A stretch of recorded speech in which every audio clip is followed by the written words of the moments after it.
Hari ini, kalau kita masih hidup itu semua karena anugerah Tuhan. Setelah berapa lama kita mendengar kabar yang mencekam tentang penyakit dan kematian. Gelombang demi gelombang mencekam menggetarkan sukma. Penyakit merajalela memisahkan manusia dengan sesama. Anak dan orang tua, tetangga bahkan datang ke gereja dengan penuh curiga. Hari ini kalau kita masih hidup itu semua Tuhan punya rencana. Kalau kita masih bisa bernafas dengan leluasa, pasti ada rencana dari sorga. Kita hidup untuk apa? Kita hidup untuk siapa? Ketika kita renungkan kalau segala daya sepertinya sirna, ditelan kabar berita yang malang melintang di seluruh jagat raya. Cerita sembang membahana di alur cerita. Hidup. Di dalam Dia kita hidup, kita bergerak dan kita ada. Dalam Dia, saya akan terus berkarya. Adalah baik kalau saya hidup dan bisa terus mengisinya dengan penuh makna. Saya tidak akan melewatkan satu hari pun tanpa bersyukur di hadapan Pencipta. Apa rencana Tuhan untuk saya di fajar yang merekah? Tangan ini harus diulurkan untuk siapa? Hati ditunjukkan untuk melayani siapa? Daya, upaya, karya, tenaga, usaha akan aku lakukan segera. Karena kita tidak tahu hari ini hidup, besok ada apa. Selama masih ada udara di dada, selama kaki bisa melangkah, hidup ini untuk Dia. Dan mati adalah kembali pada Bapa. Saya tidak diperbudak oleh putus asa. Saya tidak tunduk pada nestapa. Saya tidak menyerah pada berita malapetaka. Karena saya ada di dalam kuasa kebangkitannya. Saya terproteksi oleh darahnya. Saya sembuh oleh bilurnya. Saya adalah anaknya. Saya adalah muridnya. Saya adalah kekasihnya. Saya adalah bagian dari gerejanya. Alive to do good. Alive to connect with God. Alive to make disciples. It is good to be alive. I am blessed. I am redeemed. I am alive to bless others. I am grateful to be alive.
Welcome home.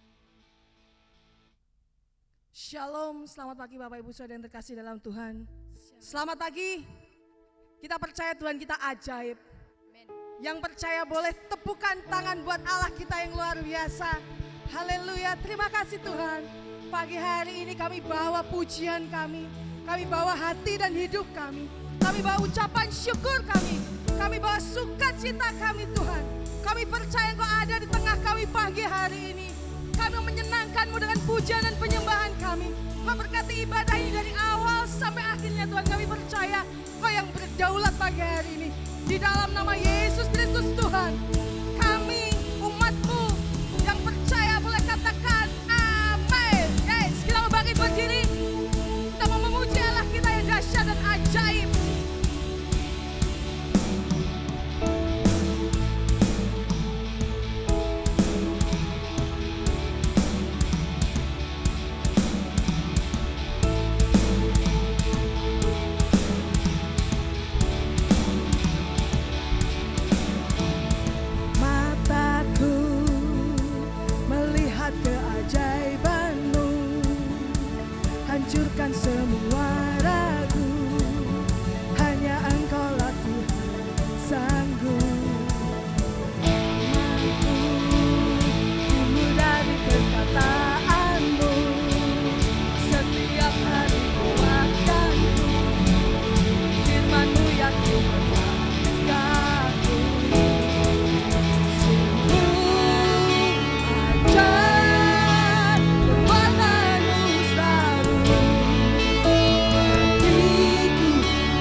Tuhan yang kami sembah, kami agungkan.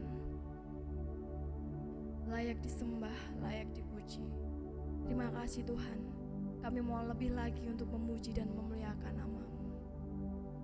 Terima kasih Yesus.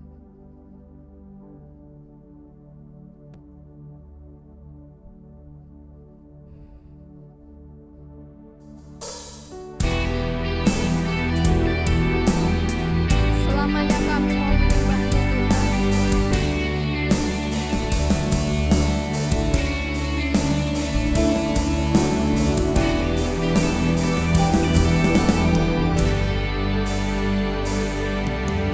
Alam semesta melukiskan kebesaran Tuhan.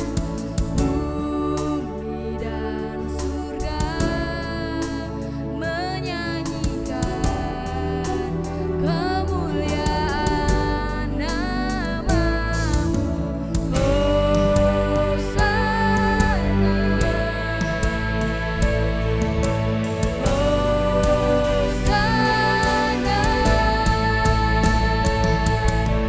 Layak dipuji disembah, Kaulah yang bertata dulu sekarang dan selamanya. Raja atas segala raja, nama-Mu besar termulia.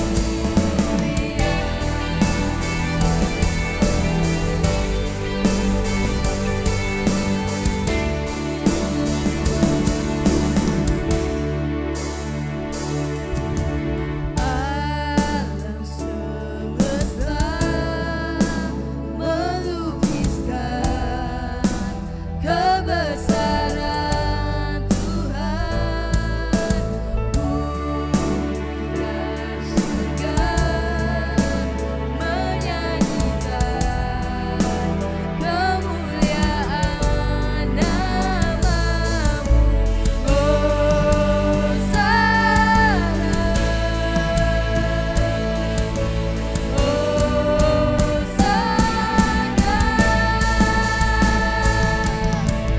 Layak dipuji disembah, Kaulah yang bertata dulu sekarang dan selamanya.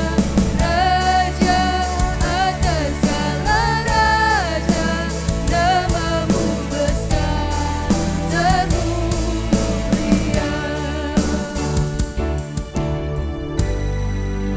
Setiap lidah akan mengaku, setiap lutut akan bertelut bahwa Yesus adalah Tuhan. Yesus adalah Raja yang layak disembah.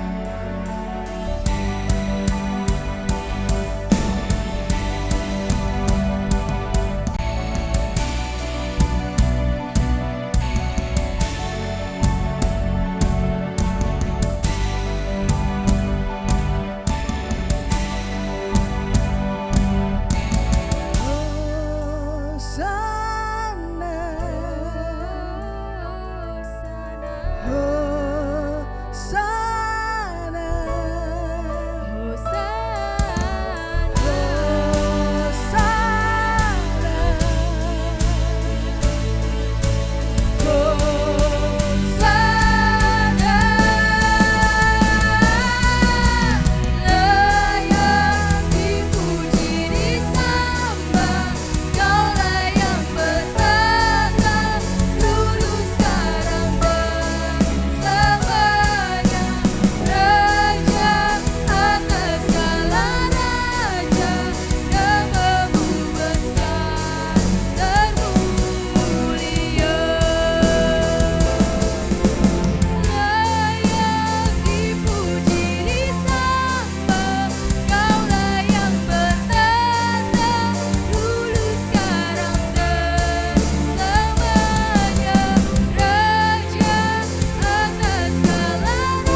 Engkaulah Yesus, satu-satunya nama yang layak untuk ditinggikan.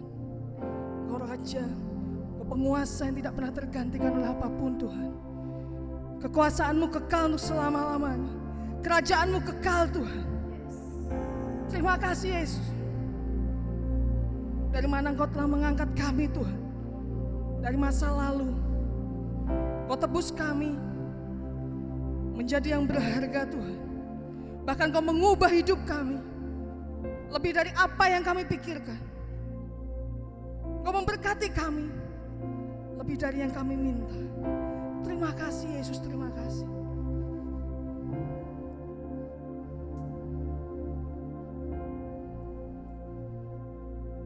Terpujilah Engkau Tuhan untuk selama-lamanya.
segala panggilan-Mu Tuhan, untuk setiap hidup kami.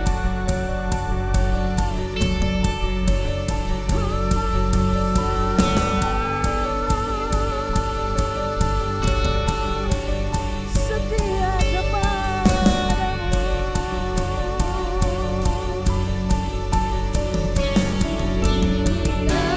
Aku percaya tiada yang mustahil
sampai akhir hidup kami. Karena Engkau sudah berfirman melalui Rasul-Mu di Pulau Patmos, di mana firman-Mu berkata, hendaklah Engkau setia sampai mati. Dan pesan itu sampai kepada jemaat-jemaat-Mu yang tersebar di seluruh dunia dan sampai ke tempat ini.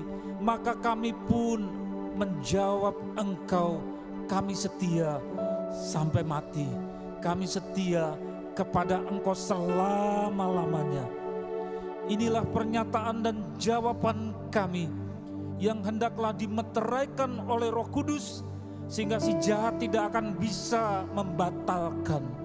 Karena ketika kami tergoda untuk tidak setia, Engkau Roh Kudus yang memberi pertolongan kepada jemaat-Mu, supaya kami menang sampai akhir, mengikut Engkau dan tidak berbelok kemana-mana. Karena tidak ada juru selamat yang lain yang sehebat Engkau, yang sesempurna Engkau, yang bisa membawa kami ke dalam kerajaan yang kekal, kecuali Engkau sendiri. Maka kami mau setia sampai kepada akhir. Dan Engkau berkata, Engkau menang anak-anakku, kekasihku, dan berhak atas kerajaan yang kekal. Inilah jemaat-Mu Tuhan, seberapapun mereka yang ada, yang berusaha untuk setia, menguduskan dan menghormati hari Minggu, di mana mereka Engkau sudah panggil dari seluruh dunia, dan satu di antaranya adalah jemaat di tempat ini. Minggu yang kudus, hari di mana Engkau bangkit 2000 tahun yang lampau, di mana jemaat-Mu berkumpul untuk bermesraan dengan Engkau, bersekutu dengan Roh-Mu, menerima firman-Mu, memuji nama-Mu, berdoa kepada Engkau. Inilah Bapa, seluruh tebusan-Mu di dalam nama Tuhan Yesus. Nyatakan firman-Mu untuk kesekian kalinya kepada kami. Firman yang bukan untuk dunia, tetapi untuk kekasih-kekasih-Mu. Engkau Roh Kudus, pakai mulut lidah hamba-Mu, karena hamba-Mu kecil tidak ada apa-apanya di hadapan-Mu. Pakai Tuhan untuk menyampaikan isi hati-Mu di dalam nama Tuhan Yesus, Juru Selamat kami yang hidup. Kami sambut kebenaran firman-Mu. Haleluya, amin. Shalom Bapak Ibu, saudara-saudara dikasihi Tuhan. Tengok kiri kanan, kasih senyum. Ya, itulah saudara-saudara kita sesama tebusan Tuhan. Ya, Puji Tuhan, sampai kepada bulan Oktober, pertengahan Oktober, saudara, agenda-agenda kita masih terus berlangsung. Minggu depan tanggal 23 kita masih ada agenda untuk menyelesaikan iGrew, tanggal 23 hari Minggu besok. Terus minggunya lagi, minggu terakhir kita rapat Natal untuk mempersiapkan, karena akan 2 bulan lagi kita memperingati peristiwa besar. Saudara, ada satu tema yang diberikan kepada kita dan ini penting sekali, saya merasakan begitu indah. Apalagi kalau saudara mengamati pergantian dari akhir bulan September masuk ke bulan Oktober. Tabib Buya telah berbunga. Itu yang kemudian bergolak dalam hati saudara, dan saya harus taat berbagi dengan saudara-saudara. Didasarkan dari kitab yang jarang dibuka di gereja-gereja tapi wajib dan sudah dicantumkan dalam kanon atau daftar kitab dalam kitab suci Kidung Agung, jarang dibuka, tapi karunia dan anugerah hari ini dibuka. Pasal yang ke-7 ayat yang ke-11 sampai 12. Saudara, ini eksklusif atau inklusif, tertutup ataukah untuk umum, saudara? Kalau baru lihat pembukaannya saja pada ayat 11, jelas itu eksklusif, sesuatu yang bukan diumbar untuk umum tapi privately, pribadi, mesra banget. Mari kekasihku. Saudara, yang disapa bukan hai umatku, jutaan orang hai umatku, bukan saudara, tetapi ada orang-orang yang memang punya greng ya, ada chemistry sama Tuhan, sudah sejak lama itu dirintis, dibina, sehingga Tuhan menyapa bukan hai umatku tapi mari kekasihku. Saudara, kekasihnya Tuhan atau bukan? Nanti ketahuan ya saudara dari apa kejujuran saudara sendiri, tidak usah menghakimi orang lain itu menggetarkan hati atau tidak. Karena ada strumnya, jadi chemistry. Orang yang emosional pasti juga air matanya pasti akan menggenang saudara. Mari kekasihku kita pergi ke padang. Jadi ke tempat yang sejuk saudara, ke padang. Bukan 1-2 jam bermalam saudara, bahkan bukan 1-2 jam tapi bermalam, menginap. Bukan di hotel saudara tapi di padang. Romantis ya, di antara apa? Bunga-bunga pacar. Saya suka mengamati foto-foto bunga-bunga di padang, seneng banget. Dari kecil sampai tua suka bunga di padang. Baik yang bunga sungguhan atau bunga desa yang ada di desa, atau yang jadi istri saya juga bunga desa dulu. Saudara, bunga pacar, namanya saja romantis, bunga pacar saudara ya. Ingat waktu masih kecil dulu suka sekali keluyuran di tempat yang ada kebunnya, ada sejenis bunga kuncup yang seperti karet, yang kalau dipegang dipencet itu dia mencuat. Jadi menyentak, pacar banyu katanya orang bilang, bunga pacar. Mari kita pagi-pagi pergi kebun anggur dan melihat apakah pohon anggur sudah berkuncup, apakah sudah mekar bunganya, apakah pohon-pohon delima sudah berbunga. Di sanalah aku akan memberikan cintaku kepadamu. Lu romantis saudara, ajak-ajak ayo kekasihku. Mau nginap, dan nginapnya itu bukan di tempat hutan tembok penuh beton dan kaca, aspal, knalpot, bukan saudara, tetapi tempat yang hijau-hijau, ada merah-merah, ada kuning. Sehingga kemudian waktu saya lewat di jalan dari sini ke arah barat itu, lewat bunga-bunga waktu perubahan dari September ke Oktober, kuning ya. Ada bunga tabib buya, langsung saudara firman ini yang masuk. Dan saya tanggap, oh ini yang harus saya teruskan kepada jemaat Tuhan. Bunga-bunga tabib buya. Saudara, satu sharing yang mesra. Karena seluruh kitab Kidung Agung ini seluruh pasalnya itu menceritakan tentang kisah kasih, kisah cinta romantis antara Raja Salomo, seorang ganteng, putih, gagah, kaya, berwibawa, berhikmat, bisa bikin amsal-amsal karena dia pintar, sudah kaya, ganteng, punya hikmat, kepintaran, tapi kok jatuh cinta sama genduk-genduk, saudara. Ya, jadi lu kok tidak imbang, tapi itulah kenyataannya. Dan genduk-genduk ini jadi cewek atau perempuan ini, kalau bahasa Jawanya itu jeglek, saudara. Jadi begini, seperti bumi dan langit. Karena Salomo ganteng, cakep, tampan, kaya, berhikmat, pintar, tapi kok jatuh cinta sama genduk-genduk hitam berminyak. Mungkin dia bau keringat karena pekerjaannya menggembalakan domba-domba di padang. Anaknya orang miskin. Jatuh cintanya sama Sulamit. Namanya Sulamit, gadis dari padang ini, saudara. Itulah percintaan yang kemudian dituangkan dalam bentuk kitab Kidung Agung ini, pasal pertama sampai pasal terakhir isinya cinta-cintaan romantis, bahkan erotis.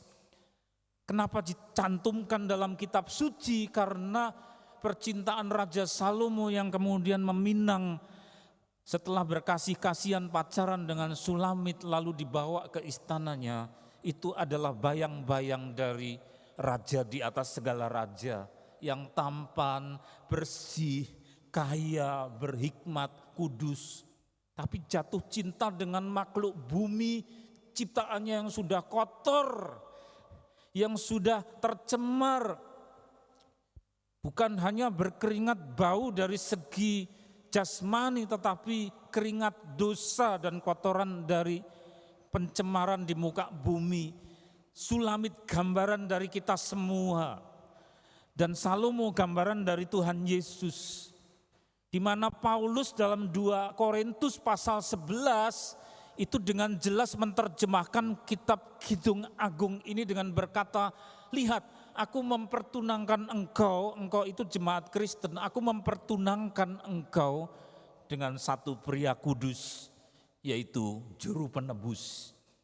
Sehingga hubungannya sudah bukan lagi sekedar ini raja, ini rakyat. Kan ada jarak kalau raja sama rakyatnya, jaraknya jauh, senjang. Bukan lagi sekedar beliau sesembahan kemudian ini hanya umat. Itu semua betul, rakyat, status umat betul. Tapi Tuhan ingin naik tingkat, di mana bukan hanya jadi umat terus, menjadi rakyat terus, di mana Allah begitu jauh di atas permukaan derajat kita, tapi dia ingin dekat-dekat, lalu tingkatannya itu di dalam bentuk keakraban yang luar biasa. Tuhan rindu kita menjadi kekasih-kekasihnya. Dan ini ungkapan dari bagaimana Tuhan sudah kontak dengan orang-orang pilihannya yang sudah lama merintis hubungannya dengan juru penebus, dengan Tuhan Yesus, itu hubungan cinta. Sehingga kalau nyanyi buat dia sudah bukan lagi kewajiban, oh aku diwajibkan nyanyi kok, jadi terpaksa ya pura-pura uma-umi padahal enggak keluar suaranya, terpaksa, bukan kewajiban. Terus kalau menyerahkan persembahan, oh ya karena kewajiban, karena hukum, oh sudah bukan lagi hukum. Kalau menyerahkan persembahan karena peraturan atau hukum itu benar, tapi itu tingkatannya masih ada jarak. Tapi karena apa? Cinta. Kalau mengembalikan perpuluhan kepunyaannya Tuhan, sehingga yang dipegang berapa? 9/10, karena yang 10 itu miliknya Tuhan. Sudah bukan lagi karena beban, bukan lagi karena kewajiban, tapi cinta. Melayani dia menurut talenta-talenta, bakat yang Tuhan percayakan kepada kita, entah apa, juga karena kasih, mengasihi dia. Sehingga kalau ada benturan dengan orang atau perbedaan apa, tidak membuat ngambek atau lari. karena fokusnya kepada saya urusannya sama Tuhan kok, melayani dia karena cinta sama dia. Karena dia menyebut apa saudara? Mari kekasihku, mari kekasihku. Dan besok pada akhir zaman saudara, Tuhan akan datang berapa kali lagi? Dulu kedatangannya diperingati oleh gereja-gereja pada bulan Desember, ada yang Januari, kedatangannya yang ke-1 di bumi dalam Natal. Tapi menurut Matius pasal 24, beliau akan datang lagi tapi tidak mendarat di bumi tetapi di awan-awan. Bawa semua bala tentara malaikatnya di surga. Itu kalau nabi biasa tidak bisa merintahkan malaikat, tapi Tuhan Yesus akan perintahkan. Tidak mendarat, cuma di awan-awan, lalu orang-orang yang sudah jadi kekasih itu diangkati, naik. Sampai ada nyanyian, ada pertemuan di udara, pertemuan yang manis. Kenapa manis? Karena diangkat itu yang sudah jadi pacar-pacar tanda petik, tunangan-tunangan dalam tanda petik.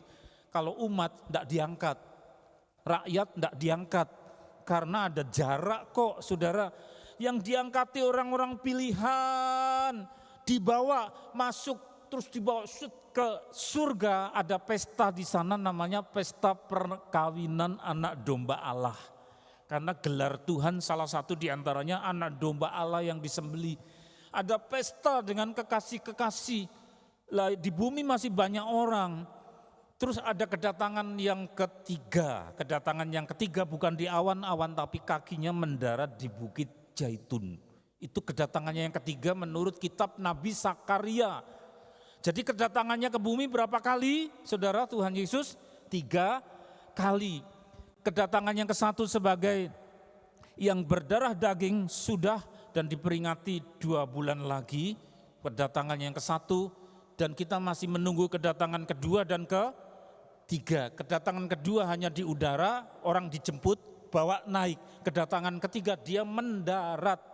Sampai kakinya yang suci itu kontak sama bumi yang penuh dosa, akibatnya bumi yang tidak tahan, Bukit Zaitun pecah jadi 2. Kalau saudara membaca kitab Nabi Zakaria saudara.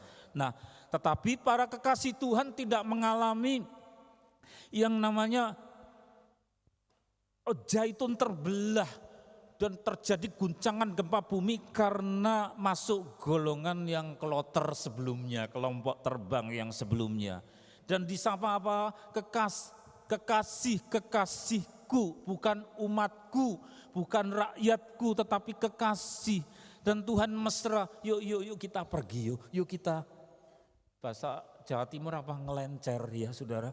Ayo kita pergi kemana? Padang, bunga-bunga. Lihat saudara, isi hatinya Tuhan itu apa? Bunga-bunga, padang. Maka saudara jangan puas hanya dengan seumur hidup itu bergaulnya sama tembok terus, sama kaca terus. Lihat rumah saudara, ada tanamannya atau tidak, ada hijau-hijaunya tidak. Kalau cuma apa saudara, tembok sama kaca berarti gersang, jauh dari hatinya Tuhan. Saudara, tapi kalau saudara suka yang namanya tanaman-tanaman, dekat sama karakternya Tuhan Yesus. Seorang yang saling mengasihi, ngerti kesukaannya apa. Ya, kalau cuma tembok semen, dinding, hati saudara kering, gampang marah, emosi, enggak ngerti tentang kasih yang halus. Tapi lihat, mari kekasihku, saudara, itu Salomo sapaannya kepada Sulamit, genduk-genduk yang hitam tadi saudara, yang berkeringat dan mungkin ledis bau itu, jatuh cinta sama dia. Mari kita pergi ke kebun anggur. Lihat halaman berikutnya, saudara, dibedah. Masih pada ayat yang sama. Mari kekasihku, jadi karib, intim. Kita pergi ke padang bermalam. Jadi Tuhan itu ingin kita berlama-lama sama Dia. Berlama-lama, bukan 1-2 jam. Kemarin apa saudara menyimak khotbah yang kemarin? Andreas sama 1 orang rekan dibukakan pintu oleh Tuhan, ayo masuk. Pintu itu lebih daripada kayu, tapi itu pintunya hati Tuhan, lebih daripada kayu. Terus masuk, 1-2 jam tidak, bermalam. Ini saudara ketemu gitu lagi saudara, bermalam. Berarti di situ berlama-lama, bercengkerama, omong-omong dalam fellowship, ada gerengnya saudara, ada chemistry Tuhan Yesus dengan orang-orang yang dikasihi, yang disebut sebagai kekasih, lover, ya, lover. Ucapkan bersama-sama, lover, kekasih. Sudah bukan lagi sekedar umat. Bermalam berlama-lama sampai saya beri tanda merah di antara bunga-bunga pacar ayat 12. Mari kita pergi pagi-pagi ke kebun anggur. Saudara, kebun anggur Tuhan bukan hanya suka yang hijau-hijau, bunga-bunga, ciptaannya yang indah dan sejuk, pegunungan, taman dan seterusnya. Tetapi saudara, itu semua menunjuk kepada makna rohani kebun anggur. Menurut Nabi Yesaya, engkaulah kebun anggur.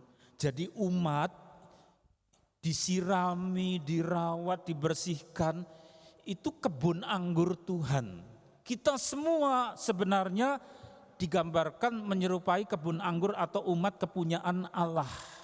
Ya saudara, jadi kalau Tuhan itu mengasihi kita dan dia ingin intim, maka pasti diajak untuk masuk ke dalam komunitas. Himpunan persekutuan umat Tuhan, namanya kebun anggur Tuhan. Nah, kebun anggur yang nakal, kacau, membelok, ajarannya melenceng kemana-mana, acaranya melenceng kemana-mana, suka sering undang lawa apa-apa, lalu acaranya menjadi persekutuan yang ditunggangi kepentingan politik, mulai cari sponsor sehingga bukan tulisan-tulisan memuliakan Tuhan, tapi isinya merek-merek pabrik. Ngedarkan buku, ya buku isinya iklan, semua firmannya cuma sepotong. Wah, sudah membelok. Lalu firman Tuhan berkata, hai kebun anggurku, aku berharap keluar buah manis, tapi yang kau hasilkan buah masam, kata Nabi Yesaya.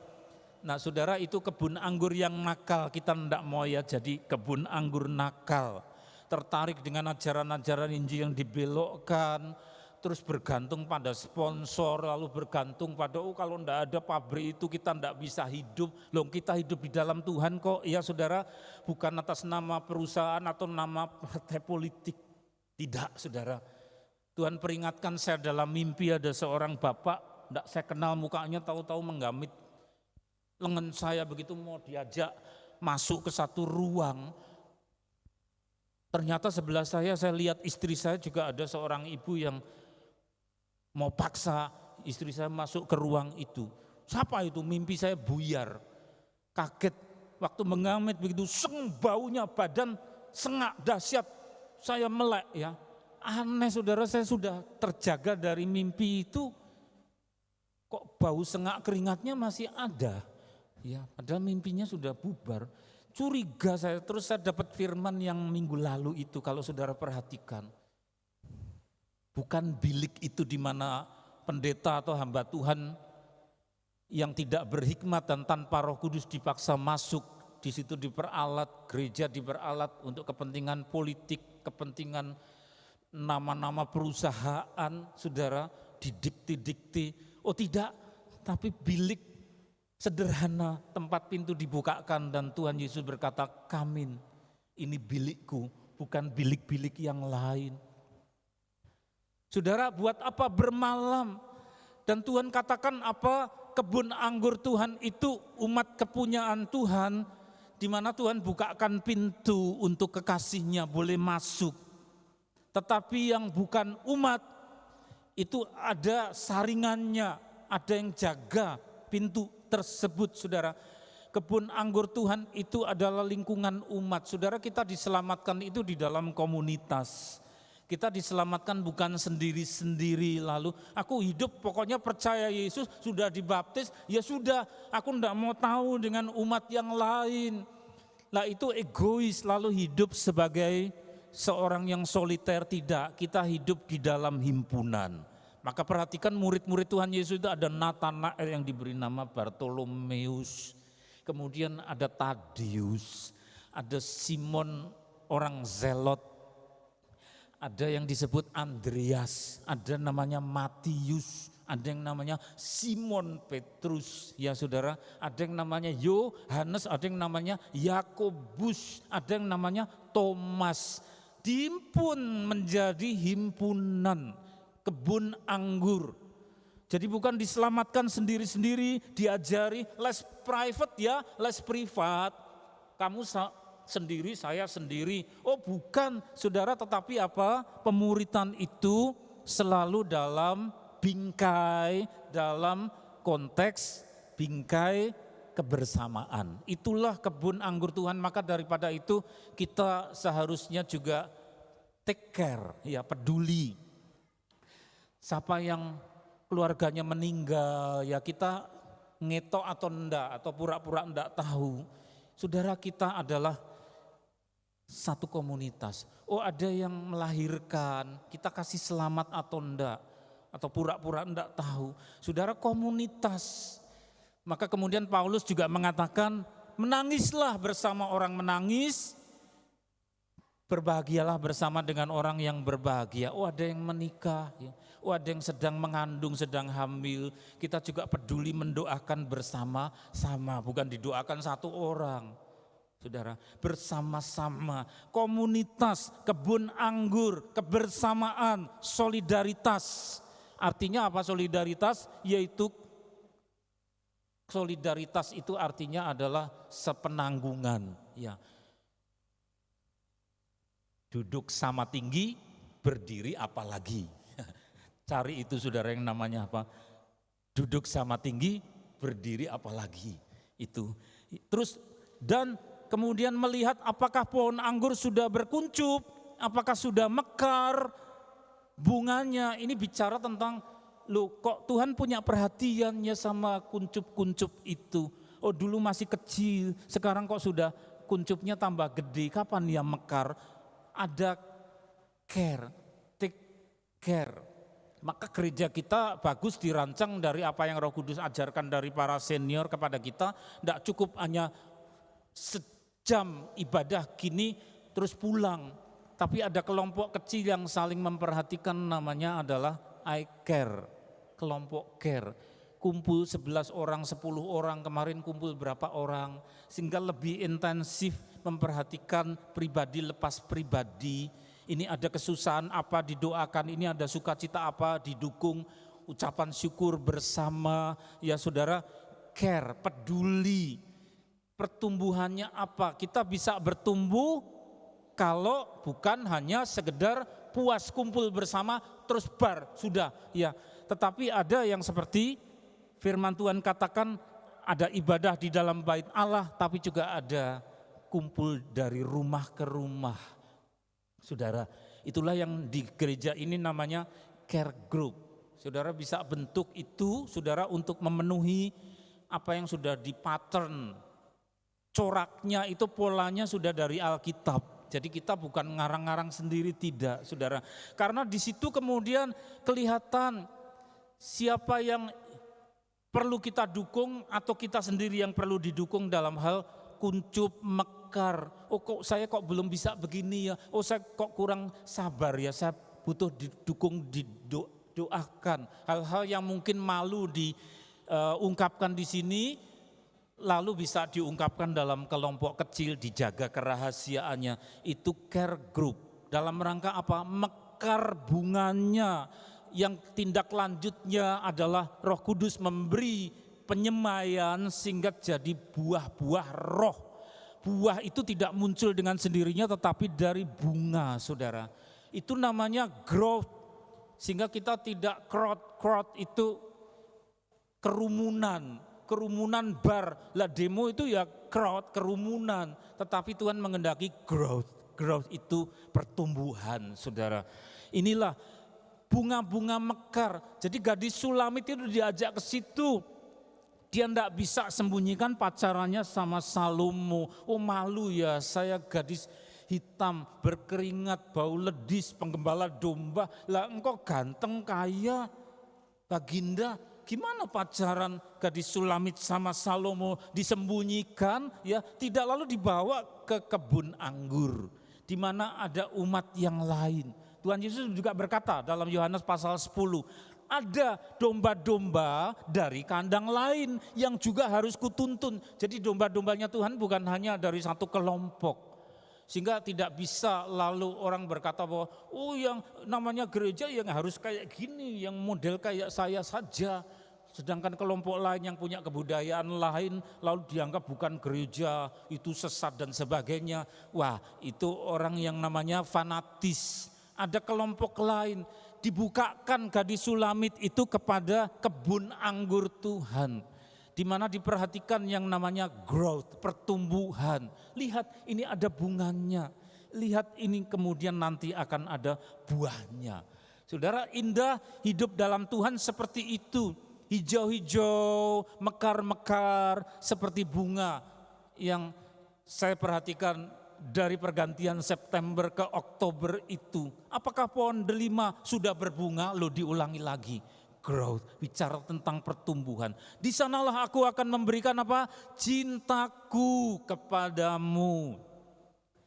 Bunga bicara tentang growth, tentang beauty, keindahan yang kalau tidak ada growth tidak indah, saudara, kering gersang. Pertumbuhan orang Kristen yang hidupnya cuma sendiri saja, tidak mau tahu dengan kelompok yang lain, ada sakit yang tidak mau besuk, ikut yang lain, ada kumpul dari rumah ke rumah yang tidak peduli, gersang, muka ditekuk, tidak segar, seperti tanaman yang tidak ngerti tentang kebun anggur. Beauty, Tuhan mengendaki yang indah, dan indah itu komunitasnya harus ada, ya. Ada minggu, tapi juga ada perkunjungan dari rumah ke rumah. Kita peduli sama yang punya rumah, mendoakan, tapi kita juga dipedulikan orang lain. Lalu disitulah cinta Tuhan itu kemudian subur diberikan. Cinta Tuhan bukan diumbar di jalan, di pasar, tapi ada akses, ada salurannya, saluran cinta Tuhan lewat tempat di mana bunga-bunga mekar, tempat di mana ada kebun anggur Tuhan, tempat di mana yang berkeringat, tidak memenuhi syarat, banyak salah seperti kita, tapi dengan rendah hati datang pada Tuhan Yesus dan dibawa ke dalam komunitas demi komunitas. Untuk apa? Growth, tumbuh. Amin, saudara. Terus lihat, ya berikutnya lagi. Nah, itu yang saya sebut pergantian dari September ke Oktober memukul saya, saudara. Sepanjang jalan ini ke pasar Ngelejo ada kuning, tapi menuju Solo ada yang putih, ada yang pink. Saya geleng-geleng kepala, terima kasih Tuhan, pertanda ini, pertanda. Nah, ternyata keluar firman yang itu, saudara. Ini sudah pertengahan Oktober. Jangan terlewat, saudara. Hal-hal yang indah yang Tuhan berikan kepada kita, karakter. Harus tumbuh, growth, jangan growth, ya, growth kerumunan, tapi growth pertumbuhan. Kebun anggur. Terus berikut. Mari. Ya, bunga ini luar biasa, saudara, maka tidak disukai oleh hama, ya. Hama tidak suka dengan yang saya lihat di pinggir jalan menuju Solo atau yang menuju pasar Ngelejo itu. Bunga tabebuya yang nama latinnya Tasiba bebuya atau Handroanthus chrysotrichus yang berasal dari hutan Amazon Amerika Selatan, ada tumbuh di Brasil, ya, di Peru. Tetangganya mana? Brasil, Peru, Argentina, ada Honduras, saudara, asalnya dari sana. Terus disingkat dari Taciba bebuya menjadi Tabebuya. Indah bukan? Ibu Wali Kota Surabaya itu ngerti ini, saudara. Wah, ini kaya, bukan hanya indah tapi kaya dengan manfaat. Ditanami di Surabaya. Karena mengandung macam-macam faedah. Saya tidak bisa mendaftar semua, itu baru sebagian. Ya, ada research yang belum selesai. Punya daya tahan hidup yang tinggi. Jadi diganggu apa, kena badai atau penyakit, tahan hidup, mampu beradaptasi di berbagai iklim, memperindah lingkungan. Kita sudah lihat dengan warna-warna, menetralisir polutan jadi asap knalpot, atau semprotan nyamuk yang meracuni, dia bisa menetralisir sehingga racun-racun itu menjadi tidak berbahaya. Terus ada lagi memberi imunitas, saya tidak tahu diambil apanya, orang mengonsumsi itu daya tahannya hampir sama dengan kalau makan Imunos, satu tablet 15.000 ya, satu kapsul. Tapi itu juga punya imbangan. Imunitas mengandung naptoquinone atau bahan anti malaria. Entah bunganya, entah apanya, bisa saudara cari sendiri. Menurunkan demam, antipiretik mengobati luka, saudara, entah getahnya mungkin, mengobati anemia atau kekurangan darah. Itu dari bunganya yang diolah atau diseduh. Ibu-ibu ngerti itu diseduh lalu airnya yang diminum. Terus akarnya di bawah adalah bahan teh tahibu. Ya. Teh tahibu, obat flu, itu akar tabebuya. Sampahnya kalau sudah jadi sampah bunga, saudara, jadi pupuk yang subur. Oh, terima kasih Tuhan, saya lihat begitu, berterima kasih sama Tuhan. Beliau kasih inspirasi. Inilah saat engkau harus sampaikan dari kebun anggur Tuhan. Gadis Sulamit yang bau kotor, penggembala domba cuma genduk-genduk, tapi diperistri oleh seorang ganteng kaya berhikmat, Salomo. Diajak ke kebun anggur, lihat bunga-bunga. Saudara, Tuhan bicara kepada saudara dan saya, lihat apa yang Tuhan sudah taruh dalam karakter kita, hal-hal yang indah. Iblis tidak suka. Lihat halaman berikut, ada hama. Hama tidak selalu berupa wereng, tidak selalu berupa serangga, tapi ada semacam fox. Tangkaplah bagi kami rubah-rubah itu fox. Sejenis anjing yang buntutnya seperti sulak, saudara. Ininya lancip panjang. Rubah-rubah yang kecil yang merusak kebun anggur. Jadi firman Tuhan ini memperingatkan, awas, himpunan umat Tuhan itu Tuhan sudah taruh dalam karakter saudara yang tumbuh hal-hal yang indah. Tapi iblis tidak suka, selalu saja ada saja yang menyusup. Dan ukuran dari si fox ini, sampai saya lihat buku komik zaman saya anak-anak itu bangsanya Tompus, ya saudara, kucing putih. Terus ada musuh-musuhnya nakal-nakal, ada satu namanya Felix Fox, itu jahat dan nakal. Karena ini binatang ini kecil, tidak kelihatan, menyusup sebesar musang, saudara. Sering orang Kristen tidak perhatikan, ada rubah-rubah rohani yang merusakkan kebun anggur Tuhan. Sehingga mengganggu karakter saudara yang sedang tumbuh, mau jadi baik, tahu-tahu disusupi dengan yang kecil itu karena salah bergaul dengan orang yang tidak baik. Sehingga omongan saudara, bahasa-bahasanya sudah mulai terpengaruh dengan orang yang tidak baik itu. Cara dagangnya yang mula-mula jujur sudah mulai terpengaruh dengan macam-macam hal yang akal-akalan yang tidak baik dari orang lain. Rubah-rubah kecil, sama tetangga tidak semuanya baik. Lalu itu rubah-rubah kecil merusak kebun anggur. Kebun anggur bukan hanya individu, tapi kebun berarti komunitas, lalu menular ke yang lain. Firman Tuhan katakan, tangkap, catch, tangkap. Sehingga kemudian itu ditangkap, dikeluarkan dari kebun. Saudara perhatikan, ada pacaran, ada indah, ada bunga, tapi juga ada iblis. Semua yang indah Tuhan mau keluarkan macam-macam faedah seperti tabebuya. Tapi ada yang tidak suka, roh-roh kegelapan. Paulus berkata musuh-musuh kita bukan orang, bukan darah daging, tapi roh-roh jadi udara. Mereka jadi rubah yang menyusup masuk. Awas, maka ada halaman berikut, lihat. Ayo. Halaman berikut. Nah itu saudara, ada tanggung jawab karena cinta. Kalau kita cinta, kita akan jaga karakter kita akan jaga kebersamaan kita. Kidung Agung pasal 4:12, Dinda pengantinku loh mesra ya. Kalau di atas tadi apa? Kekasihku, sekarang apa? Pengantinku. Sudah meningkat bukan? Meningkat. Ada rubah enggak? Ada, tapi rubahnya ditangkap. Ada fox, ada tangkap. Sehingga tidak merusak yang indah-indah bunga-bunga itu. Kebunnya jangan dirusak, ketangkap. Terus dari kekasih menjadi pengantinku. The bride, saudara.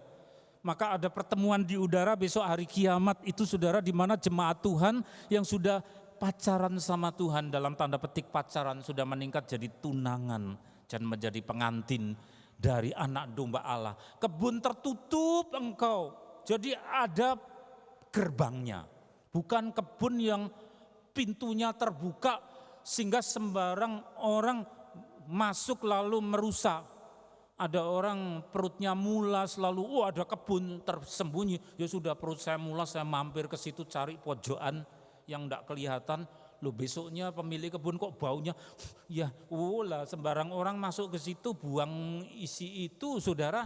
Tidak, tapi kebun tertutup. Diulang lagi, engkau kebun tertutup, diulang 2. Yang ketiga, termeterai itu digembok maksudnya. Jadi 3 kali, tertutup, termeterai, ada gemboknya, ada kancingannya, karena sakral. Kenapa sakral? Privately ada cinta-cintaan sama Tuhan.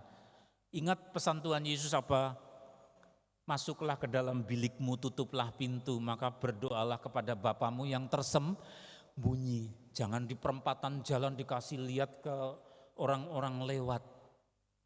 Ada teman pendoa yang senior sekarang sudah dipanggil Tuhan tuh heran. Ternyata yang dicantumkan di Injil Matius kata Tuhan Yesus, saya pergi ke sana, loh kok ada orangnya. Sininya ayat-ayat ditempel sini pakai jubah panjang, lalu di perempatan-perempatan itu ya mempraktekkan ritualnya, dilihat oleh mobil-mobil yang lewat, gerobak di perempatan. Oh ternyata ada sungguh ya persis.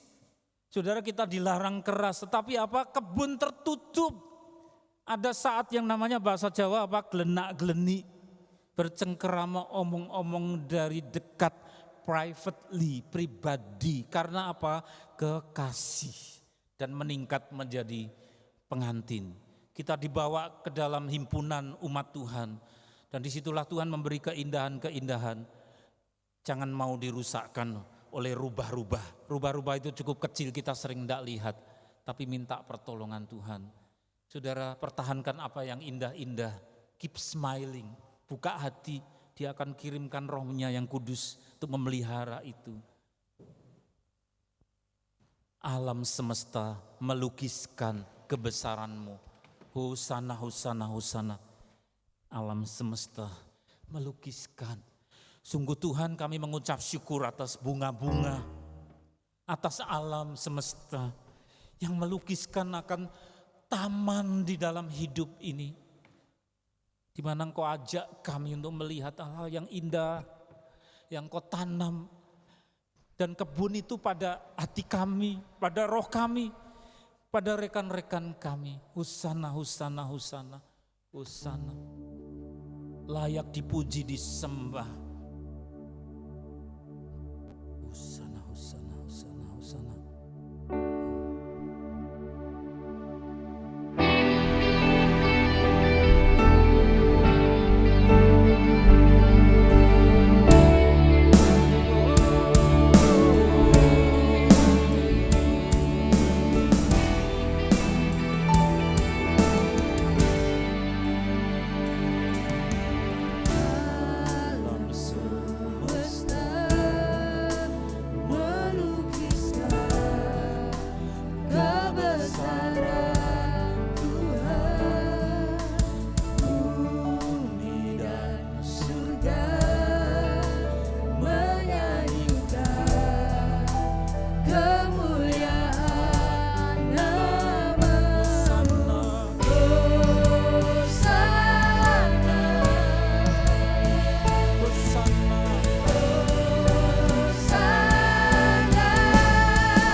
Engkau suci, Engkau sempurna. Sedangkan kami kotor, penuh dengan kesalahan, tetapi Engkau cinta kepada kami. Kami seperti gadis Sulamit yang Engkau angkat, Engkau kasihi, Engkau cintai. Terima kasih Tuhan. Dan Engkau ajak kami ke tengah-tengah himpunan, persekutuan, kebun anggur Tuhan. Oh kudus, kudus, kudus kebun anggur Tuhan.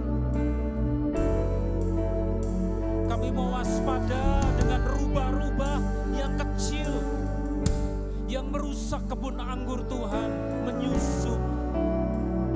Maka lindungi, lindungi, lindungi, sehingga kami bisa menangkap dan membuang rubah-rubah kecil. Karena Engkau menanam keindahan, keindahan, keindahan, bunga yang mekar, kebun yang indah. Ada banyak faedah, ada banyak manfaat yang Kau tanam dalam karakter kami. Indah, indah, indah, indah.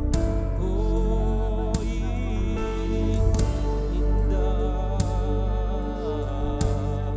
Terima kasih kudus, kudus, kudus, kudus.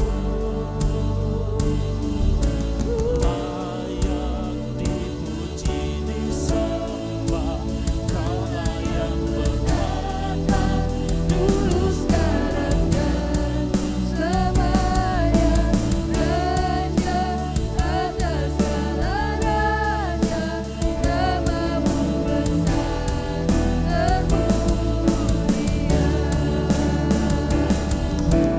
Layak dipuji, disembah, Kau layak berkata, dulu sekarang dan selamanya, Raja atas segala raja, namamu besar termulia.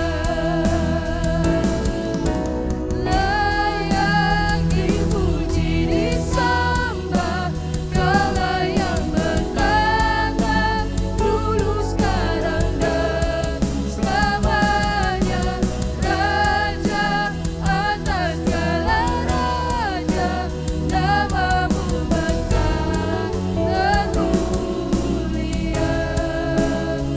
Namamu besar termulia. terima kasih, terima kasih. Engkau baik, Engkau baik. Kami mengangkat tangan kami, mengarahkan hati kepada Engkau. Saudara yang dikasihi oleh Tuhan, dicurahkanlah berkat kasih, anugerah, semua yang harum, semua yang indah dari Allah Bapa kita dan dari kekasih hati kita Tuhan Yesus Kristus Sang Penebus, serta persekutuan yang indah dan manis bersama dengan Roh Kudus pada hari ini sampai Tuhan menjemput kita yang kedua kali, bahkan sampai selama-lamanya, dalam nama Tuhan Yesus. Semua yang percaya berkata bersama, amin.